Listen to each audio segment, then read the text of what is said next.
जय हिंद दोस्तों, कैसे हैं आप लोग और कैसी चल रही है आपकी स्टडी। दोस्तों, यदि आप भी क्लास 10वीं के छात्र हैं और बोर्ड परीक्षा की तैयारी कर रहे हैं तो आज के वीडियो आप लोगों के लिए रामबाण होने वाला है। देखिए, मैं आपको बता दूं कि अब आप लोगों के पास बिल्कुल भी समय नहीं है। ठीक है, अब इतने कम समय में यदि आप अपना अभी से शुरू से पढ़ाई करना स्टार्ट करो ना तो शायद ही कोई बच्चा 90 या 95% ला सकता है। लेकिन भैया, यदि आज की वीडियो तुम देख लेते हो ना तो मेरी गारंटी है कि वो तुम्हारा सपना जरूर पूरा होगा, 90% तुम जरूर लेके आओगे। ठीक है, और इतने कम समय पढ़ के भैया मैं कोई अफवाह नहीं फैला रहा हूं, आप लास्ट तक खुद देखना। ठीक है, देखिए इतने कम समय में आप सिलेबस पढ़ नहीं पाएंगे, इसलिए आज के वीडियो में मैं जो टॉपिक बता रहा हूं उनको आपको तैयार कर लेना है। देखिए, मैं साइंस का टॉपिक बता दिया है, उनको तैयार कर लीजिए। हिंदी का टॉपिक बता दिया है, उनको तैयार कर लीजिए। संस्कृत का टॉपिक भी बता दिया है, उनको तैयार कर लीजिए। अब बचा सोशल साइंस। हम सोशल साइंस का 30 सबसे महत्वपूर्ण टॉपिक देखने वाले हैं, और यदि आप इनको देख लेते हो ना तो भैया 90% की गारंटी मैं लेता हूं। ठीक है, ना ही कोई सिलेबस पढ़ने की जरूरत है, ना ही किसी चैप्टर को पढ़ने की जरूरत है। मात्र इस 30 सबसे महत्वपूर्ण टॉपिक को पढ़िए, और यदि आप इंपॉर्टेंट क्वेश्चन ना भी पढ़ेंगे ना तो गारंटी है कि सोशल साइंस में भैया आप 70 में 50 तो फोड़ ही क्या होगे, और 70 में 70 फोड़ना है तो इंपॉर्टेंट क्वेश्चन पढ़ना पड़ेगा। ठीक है, तो चलिए शुरू करते हैं। देखिए, पहला है जर्मनी का एकीकरण। अब आप कहेंगे सर टॉपिक पढ़ने से 70 में 70 नंबर थोड़ी ना पक्का होता है। मेरे भैया, ये जो टॉपिक है ना ये आपके सिलेबस से है। मतलब जैसे चैप्टर 1 का सबसे इंपॉर्टेंट टॉपिक कौन कौन से वो यहां पर उठा के ले आए गए हैं। तो भैया बताओ, तुम टॉपिक से 70 में 70 नंबर पक्का क्यों नहीं होगा? जरूर होगा मेरे भाई। और मैं बता दूं टॉपिक से प्रश्न बनता कैसे है। जैसे यहां पर टॉपिक है जर्मनी का एकीकरण, तो एग्जाम में पूछ देगा जर्मनी के एकीकरण का संक्षिप्त परिचय दीजिए, या जर्मनी के एकीकरण को संक्षिप्त में लिखिए, या जर्मनी के एकीकरण से आप क्या समझे। ऐसे प्रकार के क्वेश्चन बनते हैं। ठीक है, बस यही सेम क्वेश्चन रहेंगे, ये नहीं कि शब्द में कोई चेंजिंग नहीं होगा। आगे क्या था, क्या है, कब है, क्यों है, ये लग जाएगा। ठीक है, समझ गए। दूसरा है 1789 फ्रांसीसी क्रांति के कारण तथा प्रभाव। देखिए, दोनों तैयार कर लेना है, कारण भी तैयार कर लेना है, प्रभाव भी तैयार कर लेना है। ठीक है, और इन सब टॉपिक को मैं खुद पढ़ाऊंगा। ये टॉपिक के रूप में नहीं पढ़ाऊंगा, डायरेक्ट क्वेश्चन के रूप में पढ़ाऊंगा। और आप लोग अपने से इन टॉपिकों को पहले पढ़िए, और जब आप टॉपिकों को पढ़ लेंगे ना तो भैया पूरे यूट्यूब पर कोई भी आपको क्वेश्चन दे आप कर लोगे। ठीक है, तीसरा है इटली का एकीकरण। जर्मनी का एकीकरण और इटली का एकीकरण भैया दोनों मोस्ट इंपॉर्टेंट है। ठीक है, असहयोग आंदोलन महात्मा गांधी के द्वारा चलाया गया असहयोग आंदोलन आपको तैयार कर लेना है। कब स्टार्ट हुआ था, कहां से स्टार्ट हुआ था, क्यों स्टार्ट हुआ था, इससे लाभ क्या मिला, इसका प्रभाव क्या पड़ा, ये सब आप पढ़ लीजिएगा। ठीक है, आप यूट्यूब पे पढ़ सकते हैं भैया, बहुत सारे वीडियो मिलेंगे, सर्च कीजिएगा असहयोग आंदोलन। ठीक है, क्लास 10 सोशल साइंस। भैया एक वीडियो देखिए, पूरा जानकारी मिल जाएगा। ठीक है, ऐसे में जब क्वेश्चन कराऊंगा ना तो पूरा मैं पूरा कराऊंगा। पांचवा है सत्याग्रह पर एक निबंध, और ये लॉन्ग क्वेश्चन है। बोलेगा कि महात्मा गांधी का सत्याग्रह पर एक निबंध लिखिए, और इसमें कोई तैयार करने की जरूरत नहीं है, आपको सत्याग्रह पढ़ लेना है कि आखिर महात्मा गांधी ने जो सत्याग्रह आंदोलन चलाया था आखिर वो क्या था। उसको एक बार पढ़ लीजिए और अपने से लिखने का प्रयास कीजिए।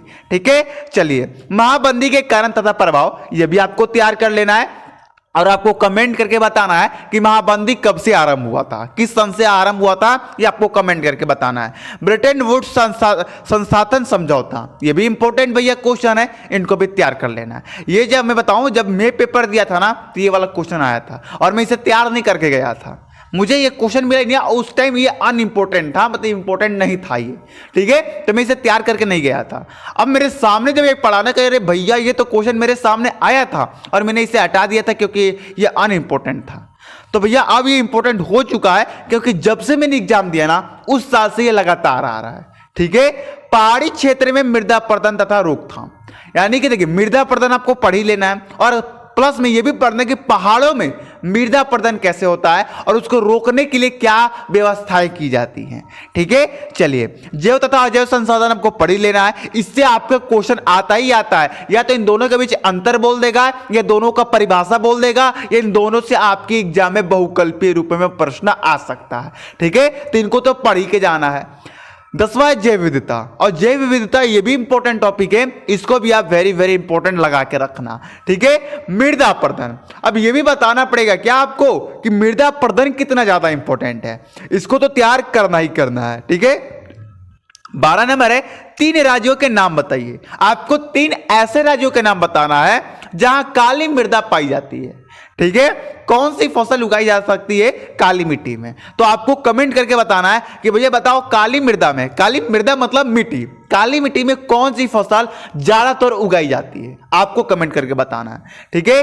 13 नंबर है बहुउद्देशीय परियोजना का लाभ और हानि, दोनों तैयार कर लेना। जानते किस प्रकार पूछेगा एग्जाम में, बोलेगा बताइए बहुउद्देशीय परियोजना के 3 लाभ लिखिए, 3 हानि लिखिए, इस प्रकार क्वेश्चन आते हैं। यदि आप टॉपिक पढ़ लेंगे ना तो क्वेश्चन यूं क्लियर हो जाएगा। और भैया मात्र 30 टॉपिक ही बता रहा हूं, अब इसमें भी यदि आप 2-3 नागा कर दोगे ना तो ये गलत होगा आपके लिए। आपको 300 को 300 तैयार करना है, एक कबीर नहीं छोड़ना है, ठीक है। चलिए, भारतीय कृषि की कोई 3 विशेषता है, और ये भी इंपॉर्टेंट है भैया, ये आपके लॉन्ग क्वेश्चन में भी आता है, ठीक है, याद रखिएगा।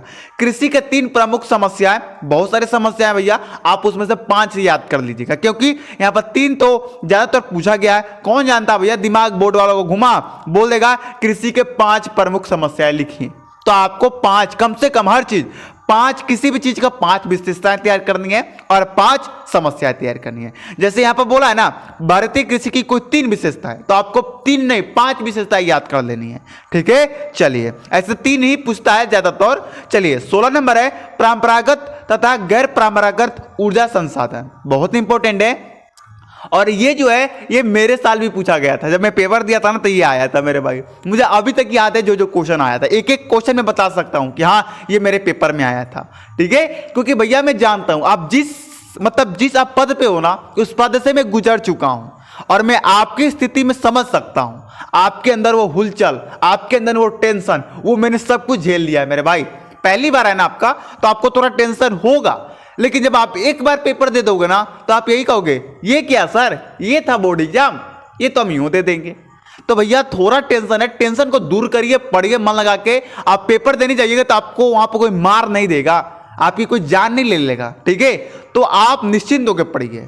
चलिए, यहां पर 17 नंबर है चावल। चावल को और क्या कहते हैं भैया, आप अगर देहात से हो, देहात क्या कहते हैं भैया, यदि आप गांव से हो, सॉरी देहात कहने के लिए, क्योंकि देहात मुझे एक बहुत बेकार शब्द लगता है।